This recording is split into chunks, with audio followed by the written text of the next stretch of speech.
நான் நினைச்சது எதுவுமே நடக்க மாட்டேது, நான் எது பண்ணாலுமே விளங்க மாட்டேது, எனக்கு மட்டும் ஏன் தான் இப்படி நடக்குதுன்னே தெரியல. நீ நினைச்சதெல்லாம் நடக்கிறதுக்கு ஒரு வழி இருக்கு, அது என்ன தெரியுமா?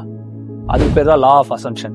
நெப்போலியன் எப்பவுமே அவர் வாருக்கு போறதுக்கு முன்னாடி அவரோட காயினை வந்து டாஸ் பண்ணி பாப்பாராம். அது எதுக்காக டாஸ் பண்ணி பாக்குறாங்க தெரியுமா? அந்த டாஸ் பண்ணி ஹெட் விழுந்ததுன்னா அவங்க வந்து அந்த வார்ல ஜெயிச்சிருவாங்க, அப்படி டெயில் விழுந்ததுன்னா அந்த போர்ல வந்து அவங்க தோத்துருவாங்க அப்படின்னு சொல்லி அவர் அசியூம் பண்ணி வச்சிருக்காரு. அவர் எப்போ டாஸ் போடும் போதுமே அது வந்து ஹெட்ல தான் வந்து விழுந்திருக்கு. அந்த ஹெட்ல விழுந்ததுக்கு அப்புறம் அவர் போன வார் எல்லாத்துலயுமே அவர் ஜெயிச்சது தான் வந்திருக்காரு. ஒரு நாள் அவர் இறந்ததுக்கு அப்புறம் அவரோட அந்த காயினை எடுத்து பாத்துருக்காங்க. எப்பவுமே ஒரு காயின்னா என்ன இருக்கும்? ஒரு சைடு ஹெட் இருக்கும், ஒரு சைடு டெயில் இருக்கும். ஆனா நெப்போலியனோட காயின்ல ரெண்டு பக்கமுமே ஹெட் தான் இருந்திருக்கு. அவருக்கு நல்லாவே தெரியும் அது ஹெட் தான் விழப்போகுதுன்ட்டு. எப்படி நம்ம வாருக்கு போனாலும் நம்ம ஜெயிச்சிரோம்னு சொல்லி தான் அவர் ரெண்டு சைடு ஹெட் இருக்க காயினை வச்சு அதை டாஸ் போட்டு பார்த்து அவரை நம்ப வச்சுக்கிட்டு வாருக்கு போயிட்டு பல போர்களையும் ஜெயிச்சுட்டு அவர் ஒரு பெரிய கிங்டமே உருவாக்கினாரு.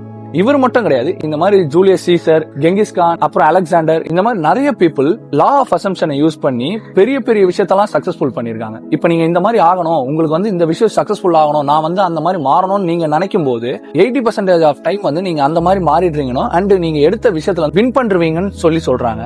சோ அதனால எனக்கு வந்து இந்த விஷயம் வேணும், நான் வந்து அதுல சக்சஸ்ஃபுல் ஆகணும் அப்படின்னு சொல்லி நீங்க நினைச்சீங்கன்னா நம்புங்க. ஏன்னா இன்னைக்கு நிறைய பேர்ட்ட இல்லாத விஷயம், ஒரு விஷயத்த வேணும்னு சொல்லி நம்ம ஆசைப்படுறோம், ஆனா அது கிடைக்காதுன்னு சொல்லி நம்மளை ஏமாத்திக்கிறோம்.